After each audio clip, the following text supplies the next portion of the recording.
In this video, we will discuss four main topics: PII, or Personally Identifiable Information, passwords, browsers, and general privacy. These four topics are a great foundation to build our cybersecurity shield to help protect ourselves as well as the district. Each section will contain the definition of the term as it relates to cybersecurity, examples of each, as well as how it relates to TUSD Unified. Personally identifiable information is information that will reveal names, birth dates, addresses, phone numbers, and social security numbers.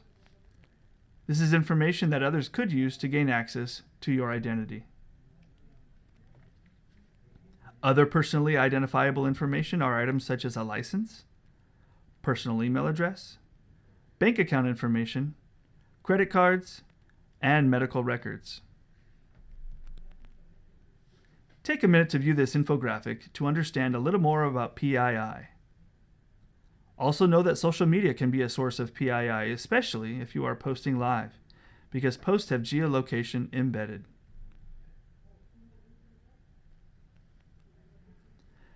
Passwords that are easily discoverable or identifiable are a great source for hackers. Here are some simple guidelines for passwords. Create a different password for each system so that one password won't unlock all websites and personal information.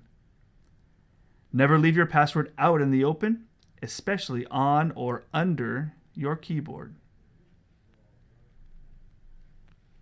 When creating a password, a good rule of thumb is to use a passphrase and take the first letters of those words to create a seemingly random password. You can also switch some of those letters and numbers for upper or lowercase letters and symbols. Also, when prompted to answer security questions, give answers that aren't obvious or connected to the question so that hackers won't be able to easily access your account if they have the real answers to that information. There are many different web browsers on the internet. The big five are Google Chrome, Mozilla Firefox, Apple's Safari, and Microsoft's Internet Explorer and Edge. These browsers that we use to read different web pages have all sorts of different extensions, add-ons, modules, and things built into the system to help you and to also protect you. Web browsers also offer some integrated protection when trying to go to malicious or deceptive websites. These examples are from the Equifax security breach, where malicious actors put up fake web pages to try to have users to input their social security numbers.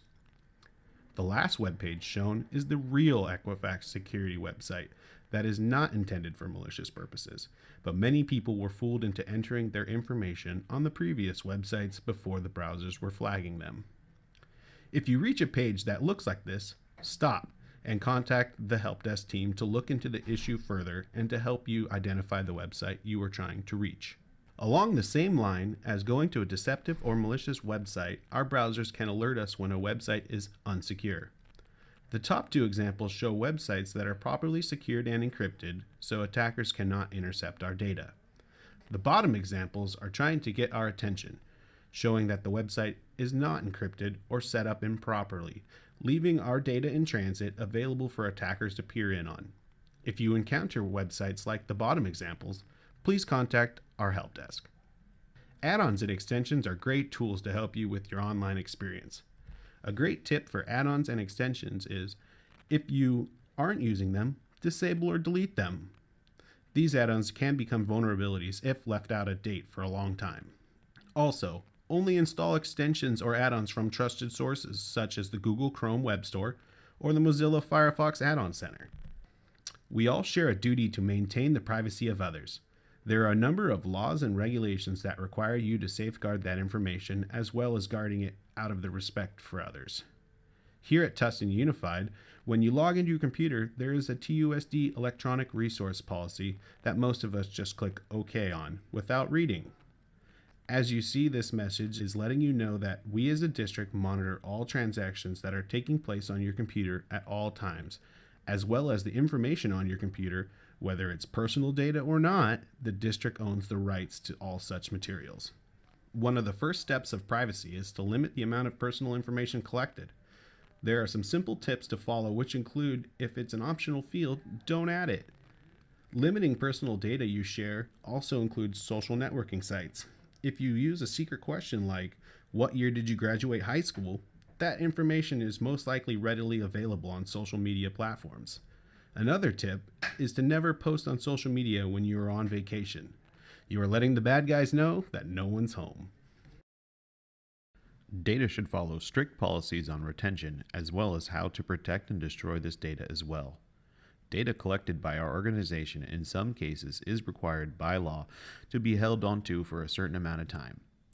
To do this, we would need to securely archive the data so that the data is protected but also accessible.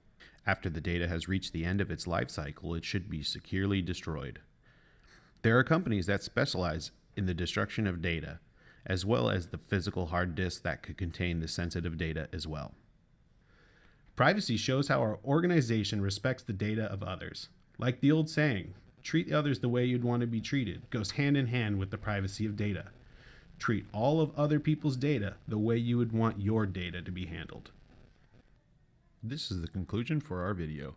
Future videos will include the following topics: phishing, mobile device security, cloud services, insider threats, and social engineering. Thank you for watching.